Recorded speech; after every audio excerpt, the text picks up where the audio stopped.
I want to thank all of you for joining us today. My name is Christina Ross. I'm the Director of Communications at the Christensen Institute. And today I'm joined by my colleagues who you may know, Afosa Ojomo, who leads our global prosperity research, and Lincoln Wilcox, who is a research associate at the Institute. Last month, Afosa and Lincoln published a report titled Making Your Own Luck in Emerging Economies, 6 Innovative Strategies for Creating New Markets. And I just shared that link in the chat. This report is a culmination of years of research on their part, and we're super excited to take the opportunity to dig into some of its insights and offer you an insider's look into the research today. Before we begin, I want to let you know that we're not monitoring the chat feature too closely, but we'll try to keep an eye on it. You can submit questions in the Q&A section, and we'll try to get to them towards the end, though we've got a little less time than we planned for, so can't guarantee that. Many of you also submitted questions through Eventbrite, which we'll try to tackle as well.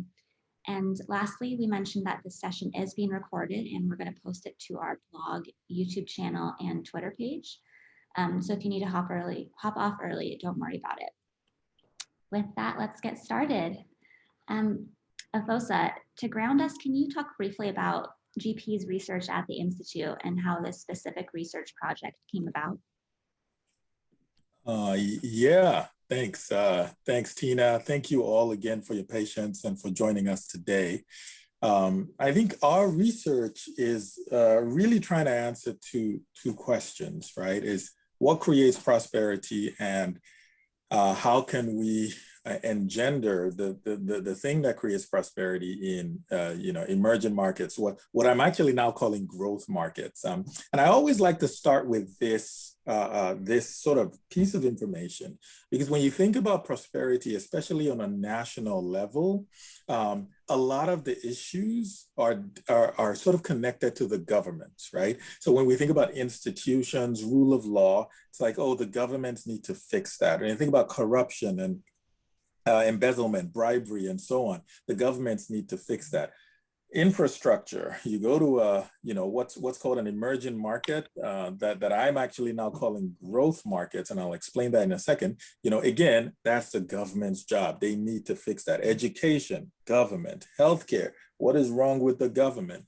But then I love to ground us in this piece of information, which is not very common, right? Especially when you look at a lot of reports that talk about how well different governments are doing, is how much money, how much resources do governments across the world have to spend on many of these issues? And so the next time you see a report that says, Afghanistan is low, Nigeria is low, Ghana, Bangladesh, think about the resource allocation these governments have. Right? Many governments in Africa spend less than $500 per year per citizen to fix many of these issues, right? Infrastructure, institutions, corruption, security, and so on. Meanwhile, governments in wealthier countries have a lot more resources to spend. This underscores the importance of innovation in our work, right? And so we think innovation is absolutely critical to helping nations prosper. Now, our work focuses on a type of innovation called market creating innovations. Now, market creating innovations, Lincoln, next slide. Market creating innovations are incredibly important to help us achieve prosperity. These are innovations that transform complicated and expensive products into products that are simple and affordable, so many more people in society can afford them. And so we'll talk a little bit about what they are. A simple example is, think about the proliferation of inexpensive mobile phones across many sort of low and middle income countries. Think about access to, what's now called micro insurance or insurance products that many people who historically wouldn't have had access to insurance, they can now afford. These are market creating innovations. And our job is to figure out how these types of innovations impact prosperity and how to make them happen in many of these countries. Now, the reason this is important is if you look at how much money, how much resources are allocated to innovation activity, you'll see why this is absolutely critical. So as you take a look at this slide, you see that this is venture funding, which is typically the riskiest type of capital. And you'll see the allocation across the world, right? You see Europe, North America, Asia, and the rest of the world.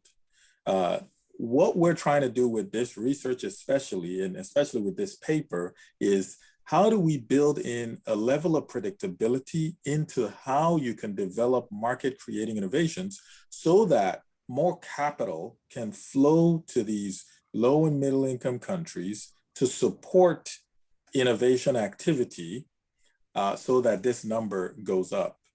And because once this number goes up, we believe that jobs are going to be created, people are going to have access to more and more products and services that will help them, and ultimately we'll get to a more prosperous society. Now, for this research project, you and Lincoln studied 100 market creating organizations across industry, history, and region in order to understand if there are any common patterns amongst them. I'd love to just talk a little bit about the methodology. For example, how did you decide which organizations qualified as market creating? Mm-hmm. And also, what other factors were important to ensure that this study was well-rounded? Yeah, in the report, we go into a lot more detail on this, but I love this slide because it provides a snapshot. Now, what we did is our unit of analysis was, does this organization have a strategy that where its products and services are targeted at people who don't have access to the existing products and services on the market? And so we were really industry agnostic, right? Whether you were financial services, transportation, electronics, we didn't really care. It was, are you targeting, in our language, what we call non-consumption, right? Non-consumption is made up of people who historically would not have access to products on the market. We also looked at geographically, it spanned, really the world. And then from a time standpoint, we started in, companies that were formed in the 1700s to as late as 2018. And Lincoln is going to go into detail on some of the really interesting things we found. But suffice it to say, we identify certain patterns that increase your chances of success. And we try to connect those patterns to some of the innovation theories that we work on and develop here at the Christensen Institute. So that's a perfect segue. Lincoln, can you just talk to us a little bit about what we learned? What were those insights? Yeah, absolutely. So I'll just give, again, you'll have a lot more detail on all of this when you look at the report, but I'll just give a brief overview of some of the things that we found. So like Afosa was saying, as we kind of dove into researching these 100 organizations, market creating organizations, right away, there are a lot of patterns that started to pop up that were really clear consistently in different parts of the world across time, both about what challenges people were facing as they were creating new markets and about the strategies that they were employing to overcome those challenges that they were facing. And we identified kind of 6 overall strategies that we found to be most consistent and most important for market creating innovators to think about. So I'll give a brief overview of those 6 strategies for creating new markets. So the first one, so there's this challenge that all companies everywhere face of designing a product that customers will embrace. And specifically, like Afosa was talking about, when you're creating a new market, you're innovating to create access to a product that people haven't had access to before. And in order to do that, you need to reduce the barriers to consumption, the barriers that prevent people from consuming that type of product. Something that was really interesting. So some of these are pretty intuitive as we think about, money. If there's, people haven't been able to access a product because it costs too much, makes sense that we're going to have to reduce the cost, make it more affordable. But what we found as well is that 95% of the time, 95 of the 100 companies or organizations that were creating new markets that we studied had to reduce more than one barrier to consumption. So we often think about money as the obvious one, but almost all the time there's another issue, there's another barrier in place that's preventing people from accessing a product. And market creating innovators need to think about all of them, not just money, not just some of them. As we look at kind of another challenge is creating new markets from scratch. Again, these are markets that don't exist before, so a lot goes into making them happen. One of the things that we found really interesting was employing breakthrough technology. So there's kind of this way we think about technology and innovation as, if not the same thing, really related things. And the reality is that they're not the same thing. Breakthrough technology is a tool that can help innovation happen, but it's not always necessary for innovation to happen. So we found that, for example, if you think about mobile money in a lot of places in growth markets has become really prevalent as a way to make financial services more accessible to a lot of people. And that's relied on a breakthrough technology of mobile phones. But almost as often as not, in 45% of the cases that we studied, the organizations didn't rely on any kind of breakthrough technology to create a new market, which we found really, really interesting. And the takeaway being that, you don't have to wait around for new technology to come around. Technology can be really useful for reducing barriers to consumption and creating a new market, but it's often not necessary.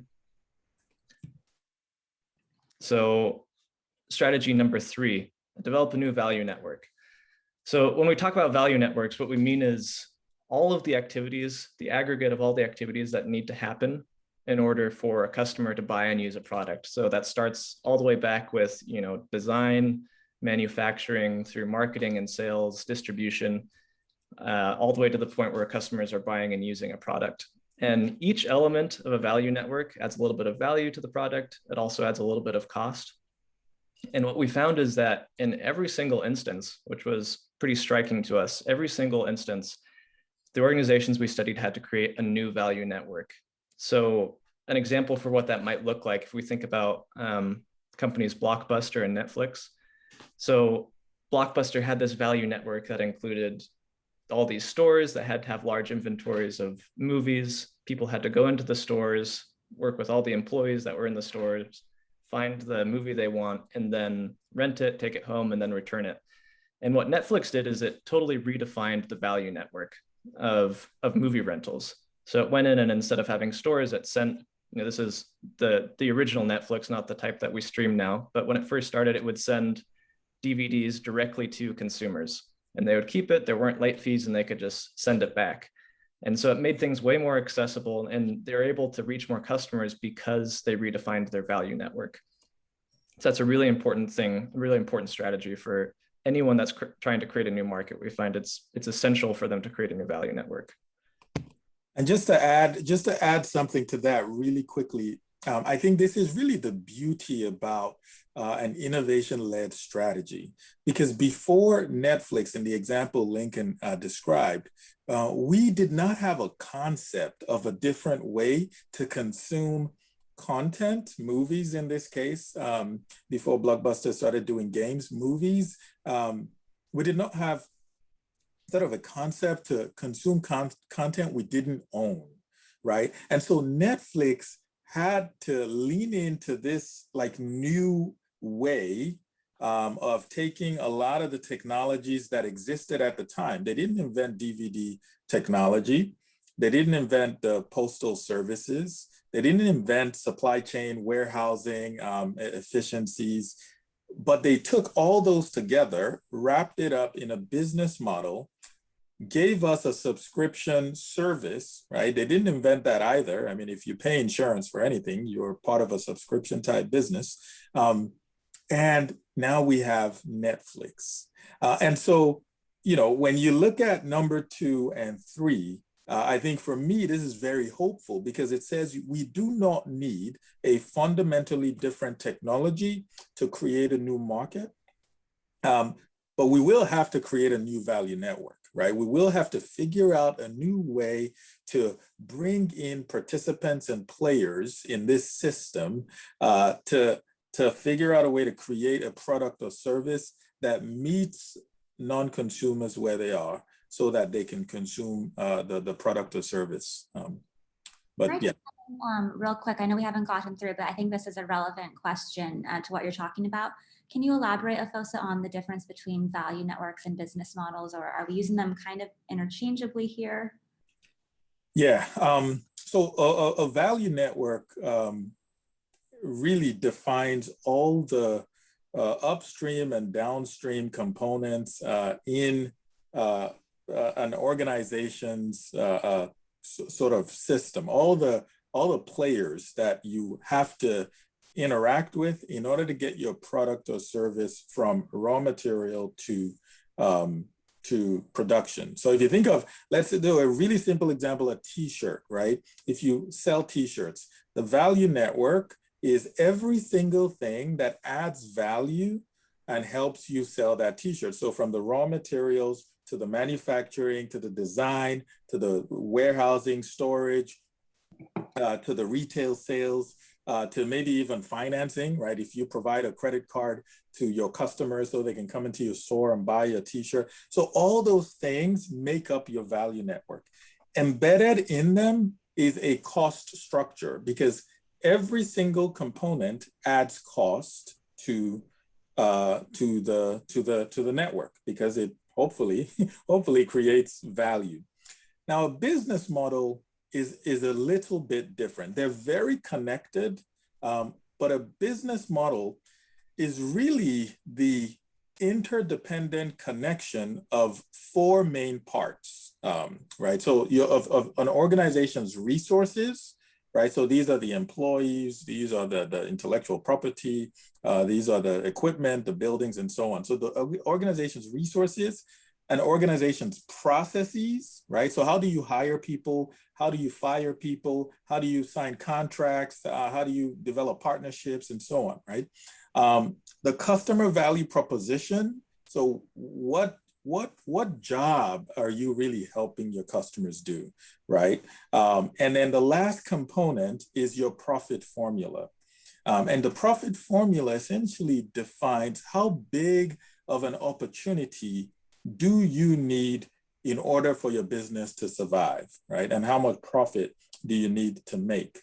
And so the business model and value network are really, they're related, but they're actually very different because you could have two organizations with a similar value network, but entirely different business models. So you can imagine if, and I'll land the plane here, two organizations that make t-shirts, but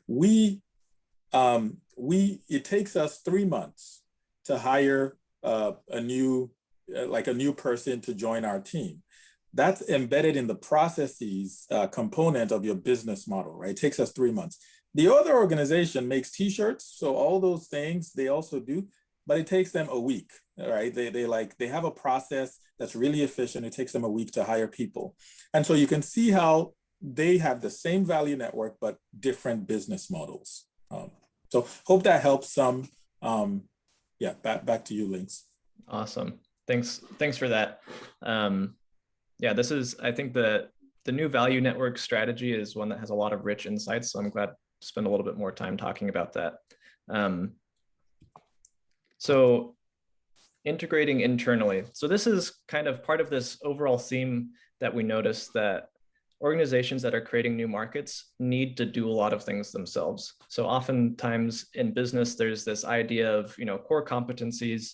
You should lean into doing what you're good at, what you're efficient at doing. And that can make sense in an established market. But when you're creating a new market, you're not just responsible for your business, doing what you do well, you're responsible for the whole market working.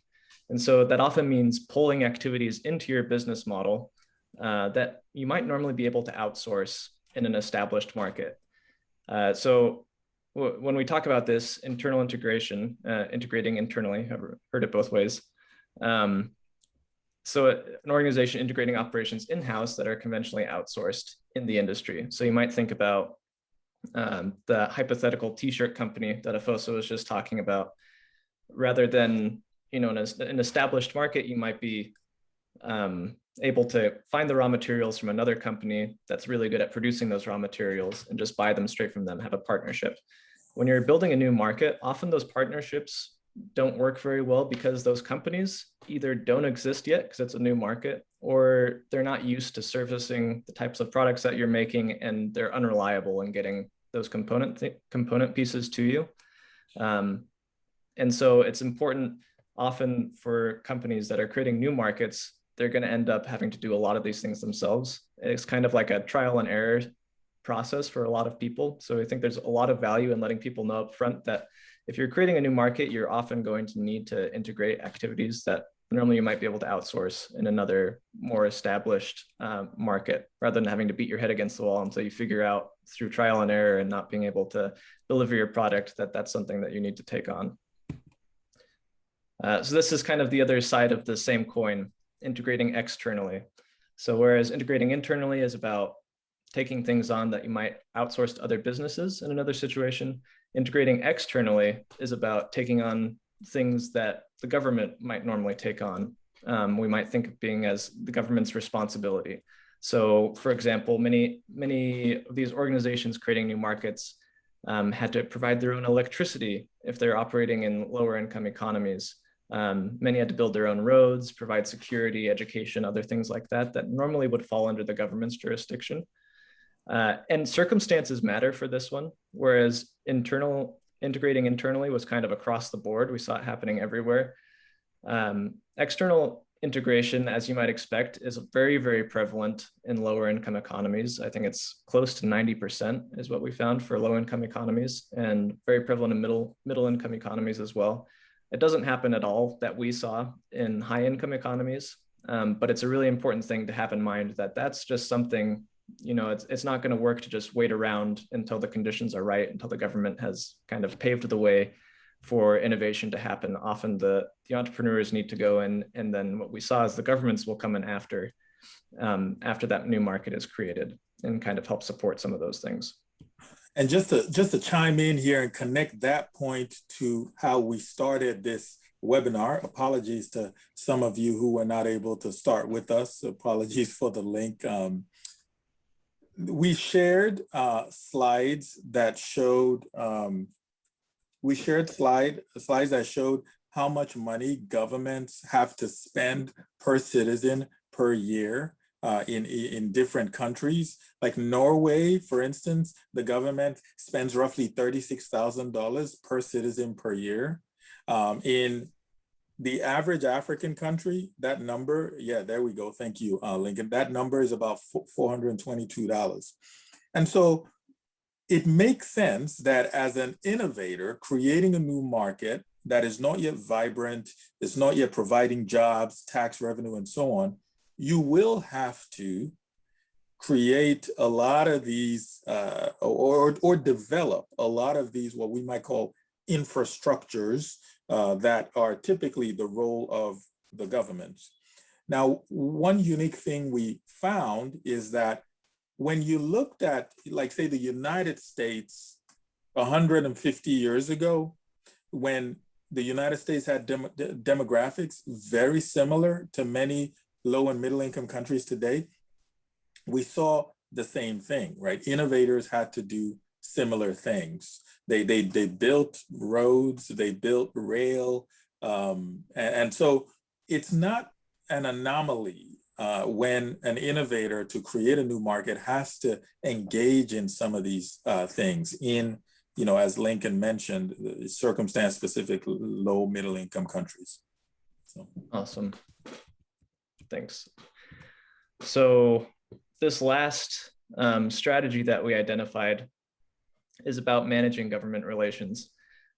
We noticed a pattern that there was a lot of interaction with government officials in the stories of a lot of the companies and organizations that we studied that were creating new markets. There's a wide variety of what that looked like. So in some situations, you have governments that are very helpful, that are partnering with companies to help them succeed, help them expand. In other situations, governments were not helpful or would interfere with business activities.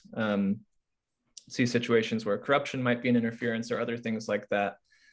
But the strong common theme throughout is that the organizations that created new markets needed to devote a lot of time and resources to managing their relationship with government. That's an important thing to know going into a venture, that's gonna, you don't want it to blindside you, but it's gonna be something that will take a deliberate effort, and you're gonna need to devote time and resources to making that happen. So these are the 6 strategies. Again, there's a lot more information about them in the report itself with some examples that will kind of bring color to a lot of them, but that's just an overview. So we're up to speed. Yeah. One last thing I want to say on that last one. That last one is, my guess is if you're on this webinar, you have heard, it is the government's job to create an enabling environment. Create an enabling environment so that the entrepreneurs, business folk, private sector can thrive. It turns out that you are correct. It is the government's job to create an enabling environment. However, when you consider the utter lack of resources the government has, and you consider that historically, innovators have helped the government, sometimes very intentionally, sometimes unintentionally. They've helped the governments create this enabling environment, right? It didn't just happen, like overnight or from out of nowhere. What we're hoping to do is normalize this idea that if I decide to serve a majority of people in a market who don't have access to a product or service, almost guaranteed you will have to interact and manage your relations with the government. We can't say specifically what that will be, whether it's helping with policy, whether it's figuring out taxes, whether it's figuring out government programs to help train employees. Like, we're not sure, but we saw an overwhelming majority, especially in, I would say lower middle income markets, have to manage these operations. So it's just something we hope we can begin to normalize with entrepreneurs as they build new companies. Before we move on to questions, we've got some new ones coming in, so I want to make sure we save time for that. Were there any insights in here, I'd love to hear from either of you, that you found to be particularly relevant or interesting, surprising, just something you'd really want to call our attention to? Yeah. Well, there are a lot, I could talk about this all day. There are a lot that I found really interesting. One thing kind of as an overall theme that stuck out to me a lot is kind of what I was talking about earlier with this idea that when you're creating a new market, innovators have to take on a lot of things themselves that they wouldn't have to otherwise. And just recognizing that there is a difference, again, with that idea of, that you often hear in business of leaning into what you do well, focusing on doing that and let other people do other things, that doesn't really apply when you're creating a new market. You need to make sure the overall new market functions, not just your company, because you're responsible for all the pieces that go into that market working when you're creating the market yourself. And just one more quickly is just reiterating again the idea that breakthrough technology can be helpful, but is not necessary. There's a lot of low end or low tech opportunities to innovate and create new markets, expand access, and have a lot of impact. I thought that was really interesting. I love that in the report you guys give the example of Havaianas being kind of a low impact innovation that still was able to create this huge new market for sandals. Yeah. Havaianas in Brazil, unbelievable. And I mean, for me, I would just say, virtually every new market that was going to be created was deemed impossible before it was created. That's largely because of number 3 here. You do need to develop a new value network. So all those partners, the suppliers, the producers, the manufacturers, the retailers, all those guys, it's your job to figure out how to reconfigure them so that they work together in a way that creates value for, who we call the non-consumers. Because that construct does not yet exist, like in the world, it just doesn't. If it did, people would have access. It seems impossible. And so we really and deeply want to spread the message that the work you're doing and supporting is incredibly important, incredibly important. And we want to encourage you that whenever things seem like, man, am I crazy or is this possible? You're in very good company. You are in very good company. And we do hope that some of these strategies can give you the confidence that you are on the right track. Thank you. Let's go straight into questions. I'm going to start with some of the questions that we received through Eventbrite. And if we have time, we'll go through those that are listed here in our Q&A section. If we don't get to your question, we apologize, but we're going to provide an email that you can reach out to us with. And we hope that we can continue the conversation. So I'll pose this to you first, Afosa. Several people wanted to know kind of just generally, what is the government's role in accelerating and enhancing the impact of new markets? I think, governments are a very interesting entity. There is a difference between what the government's role is and what the government's capabilities are. In our research, we really try to focus on what the government's capabilities are. I think everyone on this call knows what the government's role is. Your role is to make sure, people, their security. It's to make sure that businesses can thrive. Tax policy is engaging and inviting to companies, right? You don't have these onerous policies. Your regulations are predictable. Everybody knows that's the role, but the capabilities, that's why we started this with, how much money many governments have to spend in order to create these environments and make sure organizations thrive.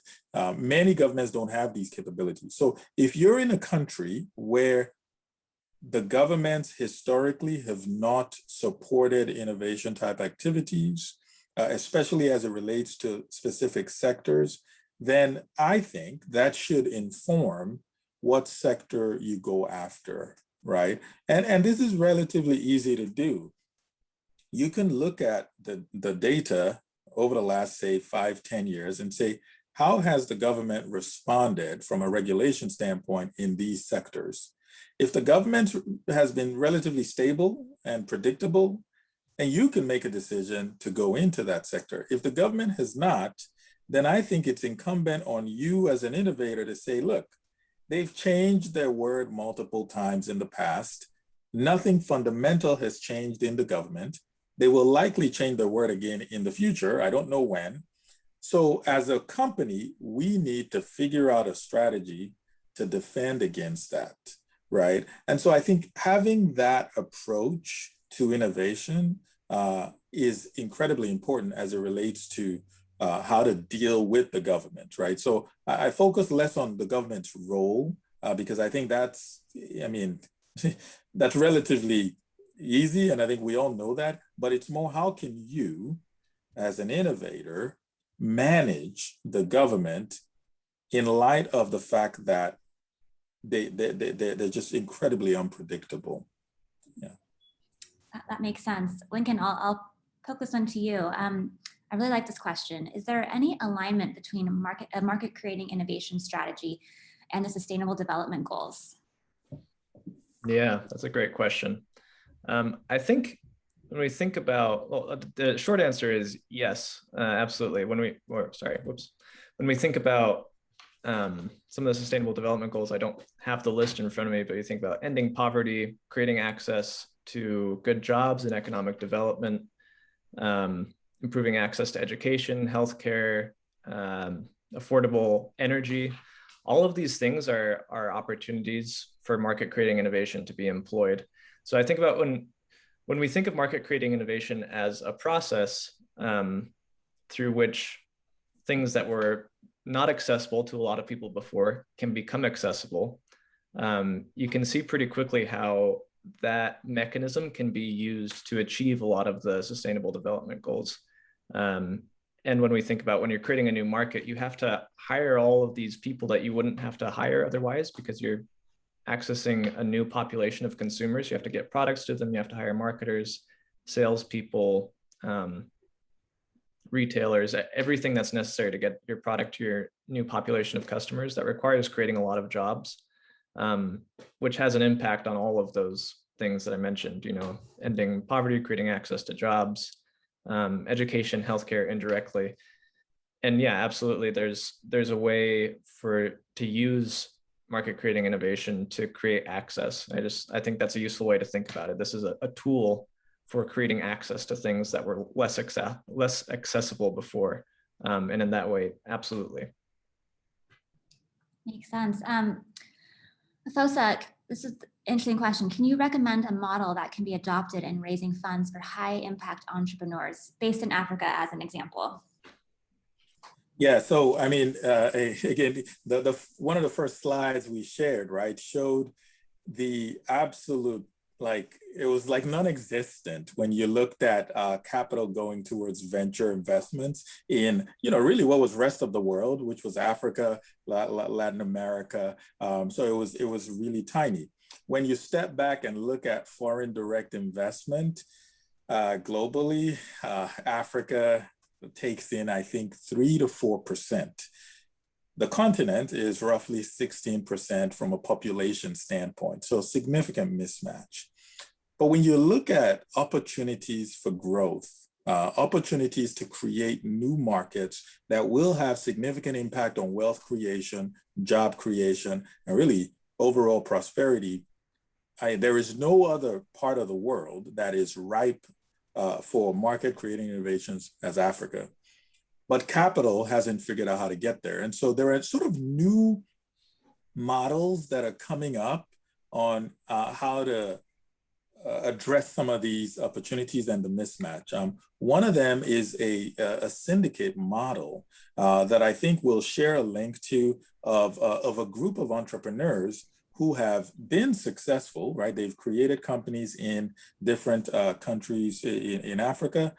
They've exited, and so they have a little bit of funding, they have a reputation, and now they're creating a syndicate that allows the average person on this webinar to invest as little as $5,000 in a venture capital deal that will support sort of the next generation of innovators. There's another organization called Harambians. So if you just Google Harambians, I think it's harambians.com, that organization is looking for and finding some of the best and the brightest Africans who are committed and devoted to solving the continent's challenges in an innovative way, right? And so there are sort of these new models and new organizations coming up that I think for me give me hope because, and I'll land the plane here, we have to focus on increasing that number, that graph we showed earlier where you looked at the venture funding going to different parts of the world. We have to increase that number. And these two organizations or these two strategies are doing just that. Okay, I think we can make time for maybe 2 more questions. This one is also Africa focused. Lincoln, someone wants to know, lack of income still affects millions of Africans. What solutions are available to help raise basic levels of income in Africa? Awesome. Yeah, great question as well. When we think about what needs to go into making incomes rise, it kind of goes all the way back to there needs to be more production happening and there needs to be more consumption happening within Africa. Mm-hmm. So we think about how to make that happen. How can there be more consumption?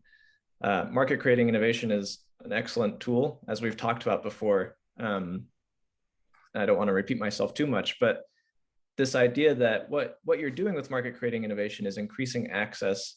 So you're turning people, we think of, Fosa mentioned the term non-consumers. These are people for whom products that they need and want are out of reach. They're too expensive. They're not accessible for a number of reasons. So there's lots of people that are non-consumers in emerging economies in Africa that are unable to access things that they need and want. And as a result, they don't consume. And so if you can innovate to create ways to lower those barriers to consumption, allow people to start consuming. That's what's going to allow you to start creating jobs. That's what's going to allow you to start producing at a higher rate as you're serving your local economies and local consumers. And that ultimately is going to translate into raising incomes, creating more jobs for people that are in those areas, in those regions. Let me thank you so much, Lincoln. That was excellent. Right. There's a tension here, and there's a sort of, remember I talked about the impossibility of what this seems like, right? How can you possibly develop a product for people who earn less than, say, $5 a day? Like, that's impossible. We all know that a computer costs this much and there's no way they can afford it. That is the tension that we are saying as innovators we have to lean into. A couple of quick examples. Go back 150 years. Entrepreneur by the name of Isaac Singer. He developed a more efficient sewing machine and made it affordable and accessible. At the time, it cost $100. Average household in America, maybe per capita income was $1,000 a year, right? It was nothing. They could not afford it. He said, I need to figure out a business model that makes this affordable. And so he sort of innovated and figured out how to sell products on credit. And we talk about selling and buying products on credit today, and it's easy to conceptualize, to imagine that, right? You got credit scores, you've got credit histories, we've got electronic systems. This is at a time where we did not have electricity, right? So it's not like you have all this data for people everywhere, but he figured out a way to make this happen. Fast forward to about 100 years ago when Henry Ford came about. The car was for the average rich person at the time. It cost roughly $300,000-$400,000 in today's dollars. It was sort of like the private jet. Today, if you're wealthy and you have one, good for you. Most people don't, right? He said, it's my job to meet the non-consumer where they are and figure out a business model to make this affordable.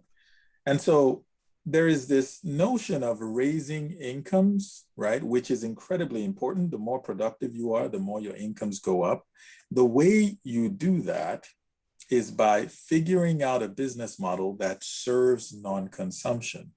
When you do that, you will create jobs, you will invite competition, you will become more productive as an economy, and incomes will go up. It is a process. It's an evolutionary process. It's not going to happen overnight, but that is the process that we hope we can sort of spread the message about and really invite people to have hope that countries can prosper and sort of get to a place where they don't have to beg for aid and vaccines and things like that from other countries. I think that's actually a perfect place to end. We've got 1 minute left. This is a question from me, Afosa, Lincoln, and anything that you'd ask of those that joined us today. And I just want to remind everyone, we are going to post this webinar. We're going to take the recording and post it on YouTube. So if you missed part of it, don't worry about it. But what is our final ask for those that joined us today? So just a couple of things really quickly. We will share a link to the paper and some of the work we do. We hope that you will blast this out on Twitter or Facebook or LinkedIn, right? Just so we can spread the message for some of our work and our research. We hope you do. We are actively trying, right? We are actively trying to get a lot of these insights and models to many more people through different formats. And so we've just developed a market creating innovation bootcamp that we would love for if you're interested, right? For signing up your organization or funding a bunch of entrepreneurs to go through the market creating innovation bootcamp, please reach out to us on info@christenseninstitute.org. The website's right there. But look, we more than anything, we just want to thank you for spending part of your day with us. I always tell people that the two most important resources we have in this world are time and money. And as an author who has written a book, I've asked for your money to buy the book, and I've asked for your time to read the book. And so it doesn't get lost on me when people spend their time with us. It really means a lot to us. And we hope this has been worth your while. And we do want to thank you. Thank you so much for spending time with us today. Thank you. Yeah, thank you, everyone. Thanks so much.